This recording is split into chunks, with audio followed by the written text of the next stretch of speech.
ગુજરાત સરકારને આજે ફરી એક વખત કહેવા માંગીએ છીએ કે ગુજરાતનો ખેડૂત આજે પણ સિંચાઈના પાણીથી વંચિત છે। જો તમે એક ખેડૂતને સિંચાઈનું પાણી આપી શકતા હોય તો પછી બીજા ખેડૂતનો શું વાંક છે? આવા તો ગુજરાતના અનેક ખેડૂતો છે કે જેમને સિંચાઈનું પાણી જોઈએ છે પણ એમને સિંચાઈનું પાણી મળતું નથી। આમ તો સરકાર એવું કહે છે કે નર્મદાના નીર અમે આખા ગુજરાતમાં પહોંચાડીએ છીએ, પરંતુ હજુ એવા ઘણા ખેડૂતો બાકી છે કે જેમને નર્મદાના નીર મળ્યા જ નથી, એટલે એમને સિંચાઈનું પાણી મળતું નથી અને ફક્ત એમને ચોમાસુ પાક લેવા માટે મજબૂર થવું પડે છે। હવે જ્યારે જે પણ ખેડૂતને આ નર્મદાના નીર નથી મળ્યા એ હવે વિરોધ ઉપર ઉતર્યા છે। કયા વિસ્તારની વાત છે, વિગતે ચર્ચા કરીએ। નમસ્કાર, આપ જોઈ રહ્યા છો નિર્ભય ન્યૂઝ અને હું છું આપની સાથે રિદ્ધિ। ગુજરાતની અંદર આપણે જો સૌરાષ્ટ્ર પટ્ટામાં જઈએ તો ત્યાંના ખેડૂતો એવું કહે છે કે અમને નર્મદાના નીર મળી ગયા છે, અમને સિંચાઈનું પાણી જ્યારે જ્યારે જરૂર પડે છે ત્યારે સરકારે આપી દીધું છે। તો બીજી બાજુ ઉત્તર ગુજરાત કે પછી મધ્ય ગુજરાત તરફ જઈએ છીએ તો ત્યાંના ખેડૂતો એવું કહે છે કે સિંચાઈના પાણી માટે અમને ફાંફા છે।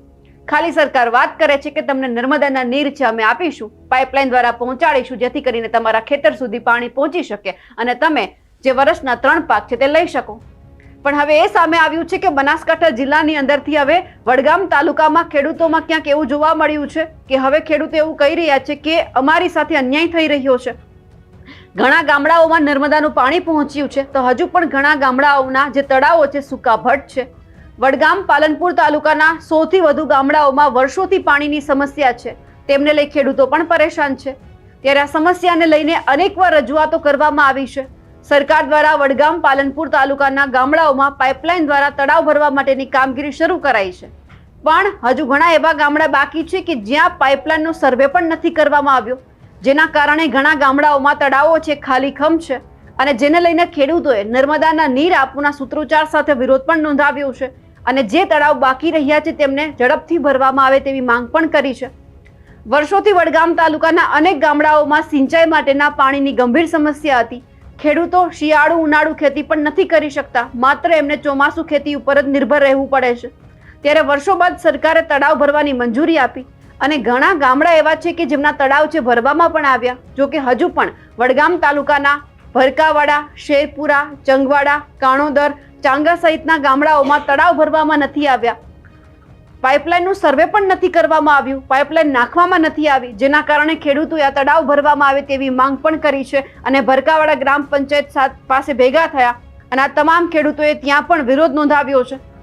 આ સાથે સવાલ એ થઈ રહ્યો છે કે જો તમે પાઇપલાઇનની કામગીરી કરો છો નાખવાની, તો પછી 1-2 ગામડા પૂરતી જ કેમ કરો છો? જે જગ્યા પર ખરેખર ખેડૂતને જરૂર છે, વર્ષોથી એમની માંગ છે, કારણ કે આજકાલની માંગ હોય તો સરકારના ધ્યાને ન આવી હોય, પરંતુ વર્ષોથી માંગ કરવામાં આવી રહી છે, તેમ છતાં સરકાર સાંભળતી નથી। હવે ત્યાંના જે ખેડૂતો છે શું કહી રહ્યા છે તે પણ સાંભળીએ।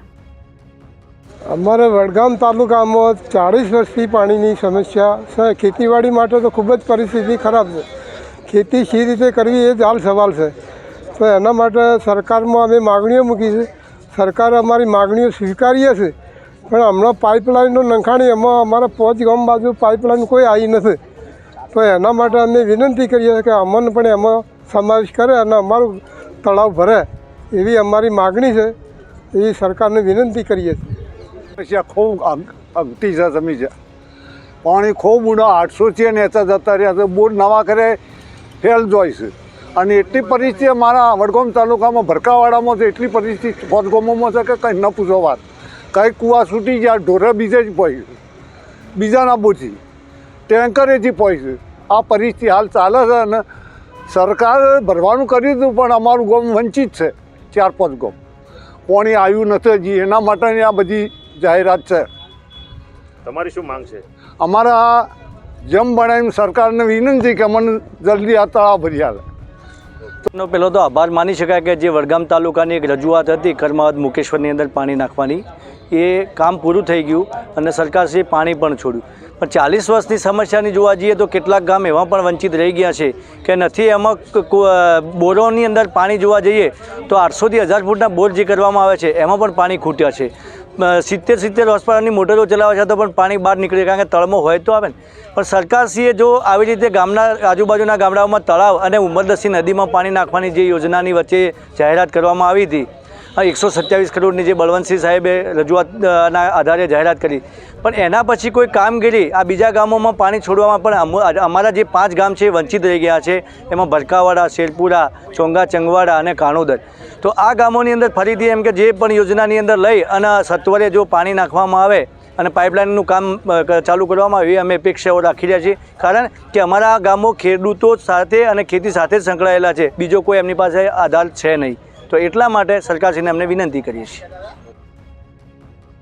જે રીતે જોઈ રહ્યા છીએ કે વડગામના ધારાસભ્ય જિગ્નેશ મેવાણી છે અલગ અલગ તળાવ ભરવાની માંગ કરતા હતા. એમાંથી જે કર્માવત છે, મુક્તેશ્વર છે, એ તળાવ છે તે ભરી દેવામાં આવ્યા છે. પરંતુ એમની સાથે હજુ પણ આ ખેડૂતો માંગ કરી રહ્યા છે, સરકારને વિનંતી કરી રહ્યા છે કે અમારે પણ સિંચાઈનું પાણી જોઈએ છે, અમારા ખેતર સુધી પણ નર્મદાના નીર આવે તેવું કંઈક કરો. કારણ કે આ સમસ્યા આજકાલની નથી. અમે પણ રાહ જોઈને બેઠા છીએ કે અમારા ઘરમાં પણ જે વર્ષનો 3 સિઝનનો પાક લેવાય છે આવે, ફક્ત અમારે ચોમાસાની જે ખેતી છે એમના ઉપર નિર્ભર ન રહેવું પડે. અને બીજી બાજુ આપણે પણ જોઈ રહ્યા છીએ કે ગુજરાતમાં અનેકવાર એવું જોયું છે કે કમોસમી વરસાદ આવે તો ચોમાસામાં જે પાકનું વાવેતર કર્યું હોય, અતિવૃષ્ટિ થાય કે પછી કમોસમી વરસાદ આવે તો બધું ધોવાઈ જાય છે. તો પછી એ ખેડૂતોની દશા શું થતી હશે કે જેમની પાસે માત્ર ચોમાસાની ખેતીનો જ આધાર હોય છે, એ પણ તેઓ સારી રીતે નથી લઈ શકતા. એટલે સરકારને અમે વિનંતી કરી રહ્યા છીએ કે જે ખેડૂતની માંગ છે કે ઝડપથી ત્યાં પાઇપલાઇન નાખવાની કામગીરી શરૂ થાય, સર્વે કરવામાં આવે, એટલે ઝડપથી જે ખેડૂતો છે તેમને પણ સિંચાઈનું પાણી મળી રહે. અમારા અહેવાલને લઈને આપનું શું માનવું છે કમેન્ટ કરીને ચોક્કસથી જણાવજો. સાથે જ અમારી નિર્ભય ન્યૂઝ ચેનલને લાઇક, શેર અને સબસ્ક્રાઇબ કરવાનું ભૂલશો નહીં. નમસ્કાર.